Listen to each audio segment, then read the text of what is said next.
Mga minamahal ko pong kababayan, magandang hapon po sa inyo lahat. Lilisanin po natin pansamantala ating bansa at tutungo sa Indonesia para dumalo sa 18th ASEAN Summit. Bahagi po ito ng pagkukumpunin sa ating bansa, ng ating pong tahanan. At mahalaga po rito ang suporta ng ating mga kalapitbayan sa Timog Silangang Asya sa pagtataguyod ng isang rehiyong lunsaran ng pagkakaisa at kanlungan ng maunlad na komunidad ng mga bansa. Mahalaga po ang pagpapalakas sa ating bilateral relations sa mga bansa sa ASEAN. Sa summit na ito, makikipag-usap po tayo sa mga pinuno ng ating mga karatig bayan para pagtibayin ang ating pagtutulungan sa mga programang pangkaunlaran at pangkaligtasan. Sa ating pagkakasundo at pagbubuklod, lalo pang tataas ang ating kumpiyansa na marating ang maayos at matiwasay na destinasyon. Makikipagdialogo po tayo sa iba pang mga leader para patatagin ang ating ugnayan para sa seguridad at kapayapaan sa loob at labas ng bansa.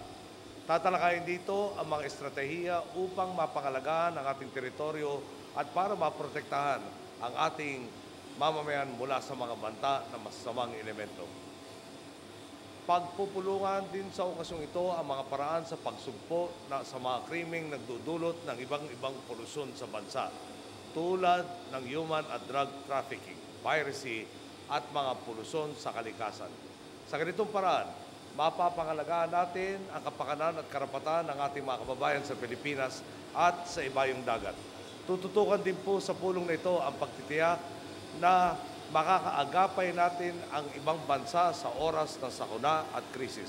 Bahagi po ito ng puspusan nating paghahanda, lalo pat dumadalas ang pagdalaw ng mga kalamidad sa iba't ibang bahagi ng mundo. At paparating na rin ang panahon ng bagyo po sa ating bayan. Malinaw po ang hangarin natin sa biyaheng ito. Ang may parating sa ibang bayan na nakahanda ang Pilipinas para makipagtulungan. Tiwala tayong ang diwa ng bayanihan ang prinsipyong buwibigkis sa ASEAN.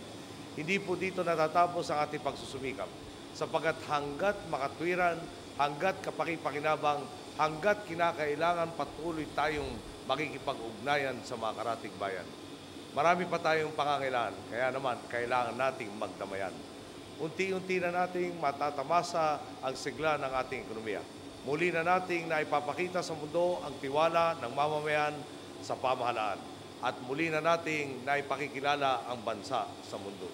Ang mga ito ang nagpapatatag sa ating tahanan at sa patuloy nating dedikasyon sa kolektibong pagkilos, hindi magtatagal, mas maliwanag na bukas ang tiyak nating patutunguhan. Maraming salamat po, magandang hapon po sa lahat.